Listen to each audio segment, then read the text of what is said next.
네, 주께 사랑하신 우리 모든 아델포이교회 성도 여러분들, 특별히 일부 예배 가운데 바쁜 시간 가운데서도 피곤한 육신을 이끌고 나오신 여러분들을 주님을 환영하고 축복합니다. 자, 우리의 정체성은 무엇입니까? 우리의 정체성은 거듭난 그리스도입니다. 한번 고백하실게요. 하나님의 씨. 네, 리버스 만물을 새롭게 시리즈 중에서 12번째 시간, 바로 하나님의 씨라는 말씀의 제목으로 요한일서 3장 9절 말씀을 통해 진실로 거듭난 여러분과 제가 뿌려야 할 거룩한 하나님의 씨가 무엇인가, 그거를 좀 알고 그러한 하나님의 씨를 통해서 열매 맺는 풍성한 은혜의 삶을 여러분들이 누리고 살아내기를 원하신다라는 거예요. 네, 그렇습니다. 하나님께서 여러분들에게 원하시는 삶은 지친 삶이 아닙니다. 곤고한 삶이 아니에요. 풍성한 은혜의 삶입니다. 회복의 삶이요, 채움받는 삶인 줄 믿으시길 바라겠습니다. 먼저 오늘 본문인 요한일서 3장 9절의 말씀을 한번 보도록 하실게요. 하나님께로부터 난 자마다 죄를 짓지 아니하나니 이는 하나님의 씨가 그의 속에 거함이요 그도 범죄하지 못하는 것은 하나님께로부터 났습니다. 아멘. 자, 지금 사도 요한이 무엇이라고 말을 하고 있나요? 지금 말씀을 보시면 하나님께 난 자는 죄를 짓지 않는다는 것입니다. 그 이유는 하나님의 씨가 있기 때문에 범죄하지 못한다라는 거죠. 자, 그런데 이 사도 요한이 이 말씀을 쓸 당시에 영지주의자들이라는 자들이 있었어요. 이 영지주의자들이라는 이단은 그리스도인들은 죄를 지어도 된다, 너희가 하나님께 낫지만 죄를 짓지 않냐, 그것이 이상한 것이 아니야 라는 가르침으로, 거짓 가르침으로 꿰어냈다라는 것입니다. 그렇습니다. 사도 요한이 바로 이 서신서, 요한일서를 쓴 서신서를 쓴 시점에는, 즉 1세기 말엽에는 영지주의 사상으로 무장된 거짓 교사들이 활개를 치고 있었습니다. 그들은 바른 진리에 서 있는 그리스도인들을 미혹하기 시작했다는 거예요. 올바르게 마음에 확고한 복음의 진리를 붙잡고 있는 자들로 하여금 이것이 맞나 틀리나 의심케 합니다. 그러면서 육신의 소욕에 가까운 쪽으로 계속해서 이끌어간다라는 거죠. 이러한 영지주의자들의 주장이 무엇입니까? 한마디로 말씀을 드리면 인간은 육체의 감옥에 갇혀있는 불쌍한 영혼 정도를 봤다는 거예요. 인간이 어떤 자들이라고요? 육체의 감옥에 갇혀있는 불쌍한 영혼이라는 거죠. 그리고 영적 세계에 속한 신적 의지로부터 개시된 지식, 즉 영적인 어떤 신령한 지식을 통한 영혼의 해방을 꿈꿨다는 것입니다. 자, 그러니 육신은 어찌해도 상관없고 무엇만 괜찮으면 된다는 거예요? 영혼만 괜찮으면 된다는 거세요. 영지주의자들, 그들만이 가지고 있는 그 영지가 우리들의 그 육체의 감옥에 갇힌 영혼을 해방시켜서 구원에 이를 수 있다라고 믿고 그거를 주장했다라는 거죠. 맞는 말입니까? 틀린 말입니까? 틀리다는 거예요. 그리스도에 대한 참된 지식을 알길 원하고 하나님의 말씀에 대해서도 올바로 알고자 한 그리스도인들, 아이러니한 건 그러한 그리스도인들마저도 영지주의자들, 이러한 영지주의자의 미혹에 잘 걸려 넘어갔다는 거죠. 왜이겠습니까? 영지주의자들 주장 중에 솔깃한 것이 있었다는 것입니다. 즉 내 귀에 잘 들릴 만한, 마음 가운데 와닿을 만한 그러한 주장들이 있었다는 거예요. 영지주의자들은 육체가 악하다는 거예요.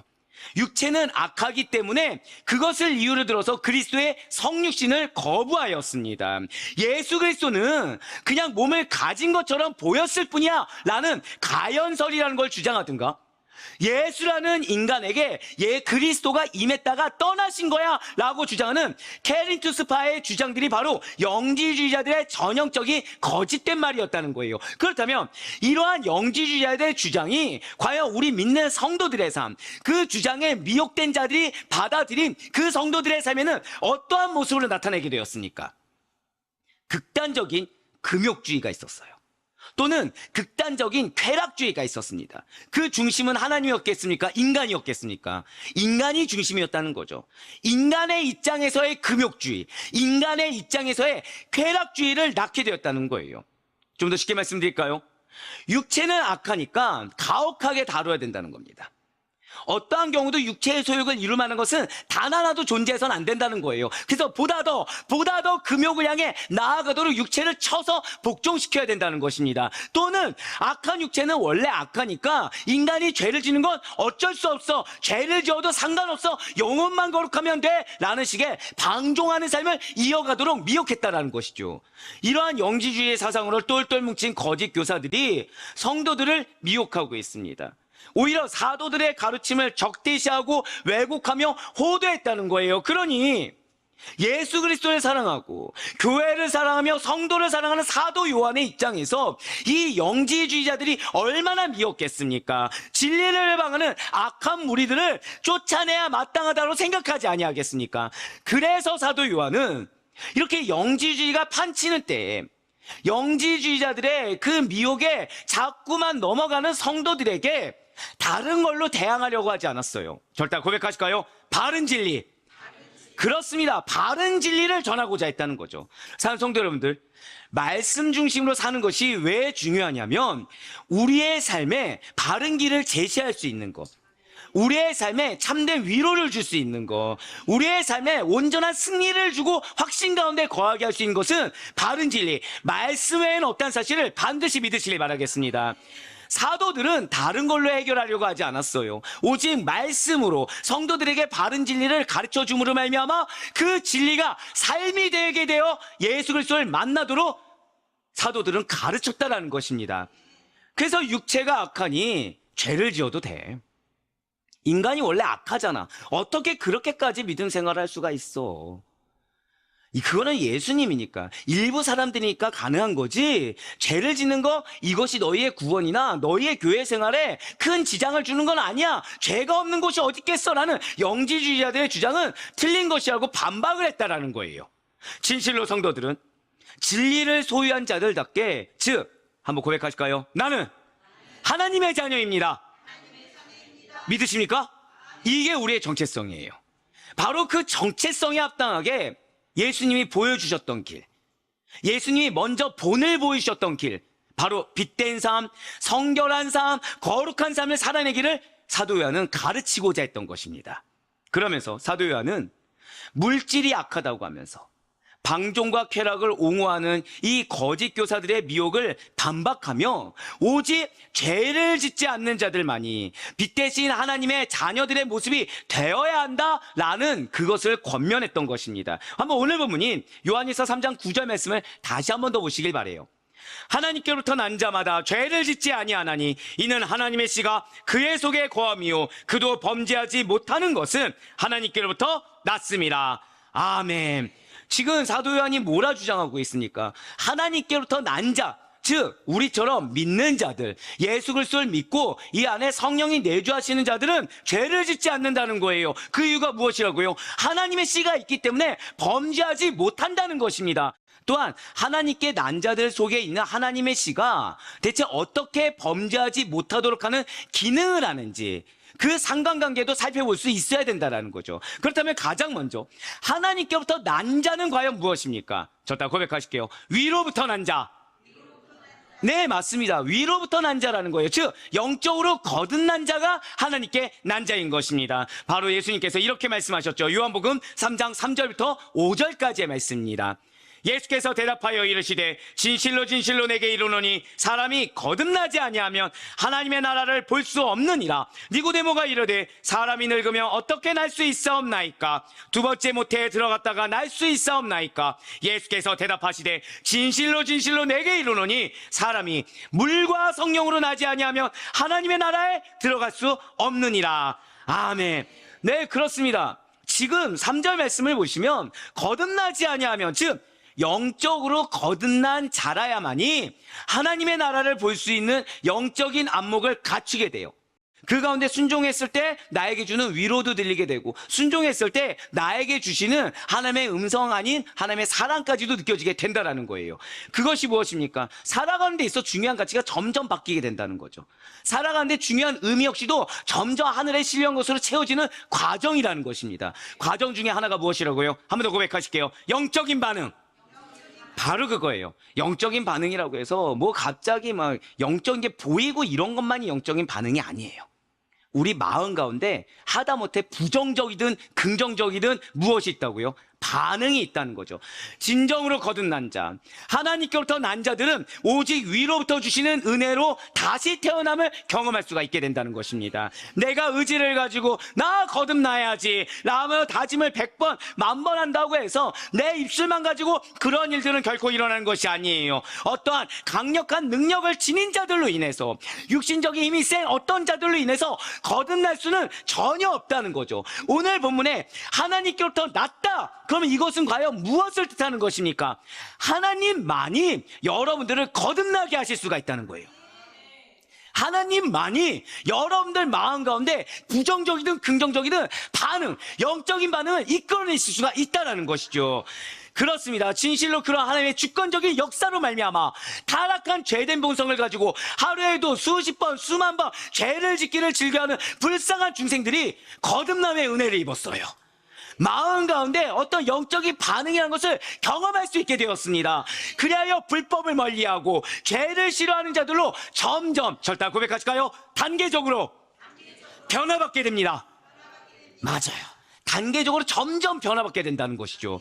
거룩하고도 성결한 영이신 성령님께서 내주하십니다. 믿으십니까? 그 성령의 인도하심을 따라서 진리의 말씀이 여러분과 저를 거듭나게 하셔 죄를 멀리하고 점차 단계적으로 성령이 인도하시는 대로, 말씀이 인도하신 대로 밝고 거룩한 빛의 자녀로 장성한 분량으로 점점 살아가게 된다는 거예요. 이에 대해서 야고보 사도와 베드로 사도 역시도 이렇게 증거하고 있다는 것이죠. 야고보서 1장 18절의 말씀과 베드로전서 1장 23절의 말씀입니다. 그가 그 피조물 중에 우리로 한 첫 열매가 되게 하시려고 자기의 뜻을 따라 무엇으로 우리를 낳으셨다고요? 진리의 말씀으로 우리를 낳으셨느니라. 너희가 거듭난 것은 썩어질 씨로 된 것이 아니요 썩지 아니할 씨로 된 것이니 살아있고 항상 있는 무엇으로 되었다고요? 하나님의 말씀으로 되었느니라. 할렐루야. 그래서 말씀이 필요한 거예요. 말씀이 우리의 정체성이고, 말씀이 원동력이며 말씀이 삶인 것입니다. 어떤 분이 저한테 그런 말씀을 하신 적이 있어요. 목사님, 매일같이 이렇게 긴 문장을 보내면 힘들지 않습니까? 근데 육신이 힘든 것보다 더 중요한 건 뭐죠? 한 번 더 고백하실까요? 영적인 가치. 영적인 가치가 더 중요하다는 거예요. 그걸 통해서 여러분들의 정체성을 확립시켜주고 싶은 겁니다. 하루의 시작을 최소한 무엇으로 시작하게 되는 거예요? 말씀으로 시작해서 그 말씀에 인도하시, 그 말씀에 채워주시, 그 말씀에 깨닫게 하시, 그 말씀에 보호하심을 경험하기를 원한다는 거예요. 자, 우리 성도 여러분들, 바로 이것입니다. 진실로 저와 여러분은 하나님께로부터 난 자들입니다. 정확히는 진리의 말씀으로, 썩지 아니할 시인 하나님의 말씀으로 거듭난 하나님의 자녀가 여러분과 저란 사실을 믿으시길 바라겠습니다. 예, 그래요. 하나님께로부터 난 자는 성령과 물로, 즉 말씀으로 거듭난 자라는 것이죠. 그렇기 때문에 오늘 본문에서 요한일서 말씀에서의 하나님의 씨는 다른 무엇이 아니라 성령으로, 말씀으로를 가리키고 있다는 거예요. 하나님의 씨가 무엇이라고요? 절대 고백하실게요. 성령과 말씀. 성령과 말씀인 것입니다. 그렇기 때문에 하나님께로 난 자들은 성령의 인도하심을 반드시 받아야 돼요. 말씀을 따라 살아가게 된다라는 것입니다. 즉 교회는 그것은 무엇을 선포해야 되는 것입니까? 성령 충만을 항상 선포할 수밖에 없어요. 항상 말씀 중심의 사역으로 인도할 수밖에 없다라는 것입니다. 왜요? 그래야 하나님의 씨로 난 자답게 살아갈 수가 있다는 거예요. 그래야 하나님의 인도하심이 무엇인지, 그래야 하나님의 보호하심이 무엇인지 내가 스스로 체감하며 살아갈 수가 있다라는 거죠. 진실로 여러분과 저의 안에 하나님의 씨 무엇이라고요? 성령과 말씀이 살아계시며, 그래서 여러분과 저는 성령님과 동행하고 말씀과 동행하는 삶을 반드시 살 수밖에 없다는 사실을 믿으시길 바라겠습니다. 그렇다면 오늘 본문이 말하고 있는 하나님께로부터 난 자, 하나님의 씨와 이제 이것이 성령과 말씀인 걸 알았어요. 죄 짓지 않고 범죄하지 못하는 것과의 관계는 그럼 무엇입니까? 이게 분명히 내가 하나님께로부터 났는데 나는 여전히 죄를 짓는다는 거죠. 그럼 이거의 관계는 무엇일까요? 오늘 본문인 요한일서 3장 9절 말씀을 다시 한 번 더 보시길 바래요. 하나님께로부터 난 자마다 죄를 짓지 아니하나니 이는 하나님의 씨가 그의 속에 거함이요 그도 범죄하지 못하는 것은 하나님께로부터 났음이라. 아멘. 네, 지금 하나님께 난 자는 죄를 짓지 않는다라고 말씀하고 있어요. 그 이유는 하나님의 씨가 우리 안에 있기 때문에 범죄하지 못한다는 거죠. 그렇다면 하나님께 난 자들 속에 있는 하나님의 씨가 어떻게 범죄하지 못하도록 하는 기능을 담당하여 주시는 것입니까? 진실로 말씀과 성령은 거듭난 자를 죄 짓지 않게 도와준다라고 성경이 증거하고 있습니다. 자, 그렇다면 한번 여러분들에게 질문을 드려볼게요. 사랑하는 우리 성도 여러분들, 여러분들 안에 성령님이 계십니까? 말씀이 어떻게 살아 숨쉬십니까? 진실로 그러면 여러분들이 그것이 100%든 0.1%든 말씀과 동행하시고 성령님과 동행하고 계십니까? 예, 우리는 아멘이에요. 세상에 속한 자들은 죄를 짓고도 거리낌이 없거나 죄를 즐거워하면서도 죄 짓는 것을 두려워하지 않습니다. 죄에 대한 체감도가 우리랑 좀 다르다는 거예요. 즉, 죄에 대해서 무감각해져 갑니다. 점점 더. 반면에 하나님께로는 난 자들, 하나님의 씨가 있는 자들은 죄를 멀리합니다. 설령 은연중에 죄를 지었다고 하더라도 양심의 가책이란 걸 느낀다는 거예요. 죄에 대한 감각이 세상에 속한 자들과는 다르다는 거죠. 그래서 하나님께 나아가 지은 죄를 회개한다는 것입니다. 최소한 죄고백이라는 걸 한다는 거예요. 바로 이것입니다. 여러분들 반드시 기억하시길 바라요. 죄에 대한 돌이킴과 회개가 있느냐 없느냐, 절대 고백하실까요? 죄에 대한 인식. 맞습니다. 죄에 대한 인식으로 말미암아 내가 마음 가운데 거북함, 부담감, 그래서 죄에 대한 돌이킴이라는 시도를 하느냐 못하느냐, 회개라는 걸 하느냐 못하느냐가 세상에 속한 자들과 하나님께 난 거듭난 자의 차이라고 할 수 있다는 것이죠. 결국 교회에서 여러분들이 정말 믿는 자로 간다면 늘 항상 끊이지 않아야 되는 것이 무엇이에요? 죄에 대한 인식이어야 된다는 거예요. 비록 누가 알아주지 않아도 하나님 앞에서 죄고백 정도는 할 수 있어야 된다는 것입니다. 진실로 여러분과 제가 회개를 통하여 지은 죄에 대해서 슬퍼하고 죄를 짓지 않으려고 발버둥치며 죄를 짓지 않도록 성령님께 구하고 말씀을 따라 살아가는 거 당연한 일이라는 거예요. 하지만 이 모든 것들은 세상에 속한 자들에게는 해당하지 않는 일입니다. 여러분과 저의 안에 있는 하나님의 씨, 성령님과 말씀만이 우리로부터 죄가 아닌 거룩을 추구하는 삶을 점점점, 아까 뭐라 말씀드렸죠? 단계적으로 살아가도록 인도해 주신다는 거예요. 그래서 지금부터 죄와 관련하여 성령과 말씀이 하는 역할을 우리가 반드시 알아야 된다는 것이죠. 진실로 하나님께로부터 난 자들에게 있어서 성령님은 죄와 관련하여 두 가지 일을 하십니다. 첫 번째는 죄인임을 깨닫게 하는 일을 하신다는 거예요. 성령님이 뭘 하신다고요? 내가 죄인임을 깨닫게 하신다는 거예요. 모든 죄는 예수 그리스도를 믿는 믿음으로 말미암아 해결함을 받을 수 있습니다. 하지만 죄를 씻는 능력이 있는 그리스도의 보혈의 공로를 우리들에게, 사람들에게 적용시키는 일은 성령님이 하신다는 거예요. 요한복음 16장 8절의 말씀입니다. 그가 와서 죄에 대하여, 의에 대하여, 심판에 대하여 세상을 책망하시리라. 아멘. 죄가 무엇인지, 의가 무엇인지, 심판이 무엇인지 우리로 하여금 깨닫게 하고 적용해 주신다는 것이죠.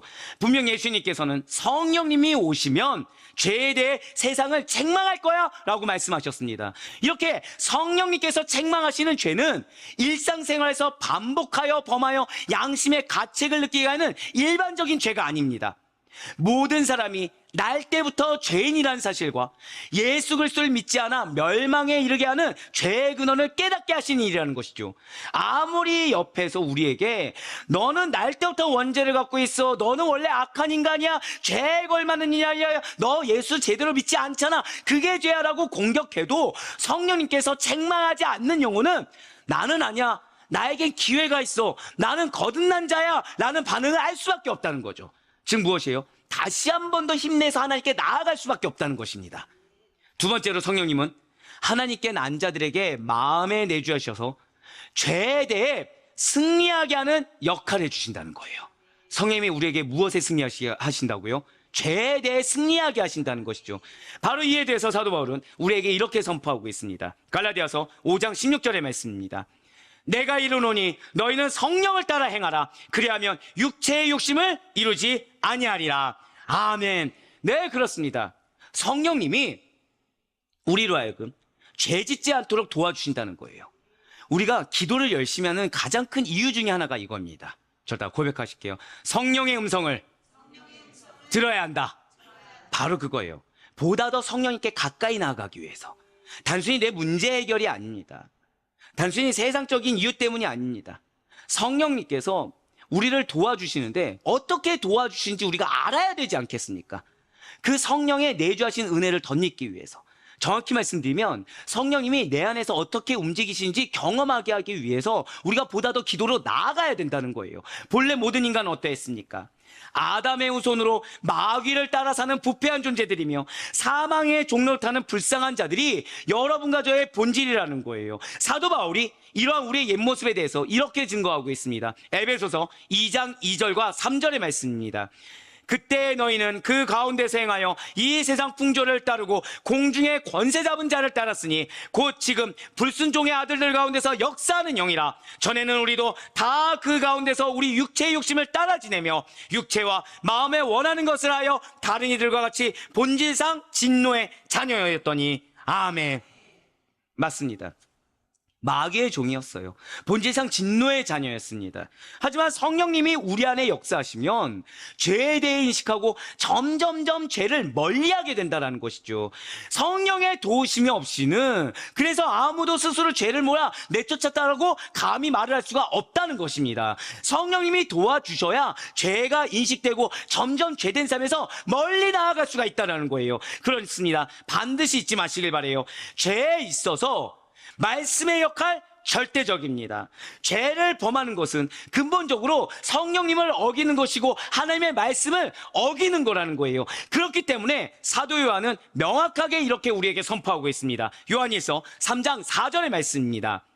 죄를 짓는 자마다 불법을 행하나니 죄는 불법이라. 아멘. 여기서 불법이 무엇이겠습니까? 하나님의 말씀을 거스르고 대적하거나 왜곡하거나 폄하하는 모든 잘못된 사상과 주장들이라는 거예요. 사도 요한이 요한일서를 쓸 당시에는 바로 영지주의자들이 불법을 행하는 자들이라는 거죠. 분명 그들은 진리를 왜곡했습니다. 하지만 진리에 맞서는 거짓과 잘못된 사상, 이단이 판치는 세상은 무엇이 거짓이고 무엇이 진리인지 분간할 수조차 없게 돼요. 그러다 보니 죄가 죄인지 인식조차 못하게 된다는 것이죠. 하나님의 말씀이 기준되지 않으면, 잘못된 인간의 사상이 기준되면 뭐가 잘못이고 뭐가 바른 진리인지 알 수가 없다는 것입니다. 하지만 감사하셔야 돼요. 왜요? 우리 모든 믿는 그리스도인들은 하나님의 말씀으로부터 났습니다. 성령님으로부터 났다는 사실을 잊지 마시길 바라요. 그 성령님이 지금도 여러분들을 인도하여 주시사 죄에 대한 인식을 갖게 하시고, 지금은 비록 나의 죄의 영역이 60% 70%인 것 같아도 점점점 단계적으로 나를 100% 예수 그리스도의 장성한 분량까지, 거룩하고 성결한 상태까지 이끌고 계시다는 사실을 잊지 마시길 바랍니다. 그러니 하나님께로 난 자요, 하나님의 씨인 말씀과 성령을 소유한 우리 모든 거듭난 성도들은 죄와 단절된 자들이라는 사실을 잊지 마시길 바라요. 성령과 말씀은 우리를 거룩한 자로 변화시켜 주신다는 사실을 잊지 마시길 바랍니다. 우리가 지금 당장 거룩해지고, 아니요, 거룩함을 칭함받았지 점점 거룩해지는 그 단계는 성령님과 말씀으로 말미암아 인도함을 받게 된다는 거예요. 이제 오늘 이 시간을 기점으로 여러분들을 통하여 죄된 영역이, 그래서 점점 내가 알든 모르든 간에 더욱더 신실하고 진실된 하나님의 영역으로 바뀌어가는 과정이라는 사실을 잊지 마시길 바랍니다. 그러니 어제보다 오늘 더 단 1분 1초라도 말씀에 더 가까이 나아가시길 바라요.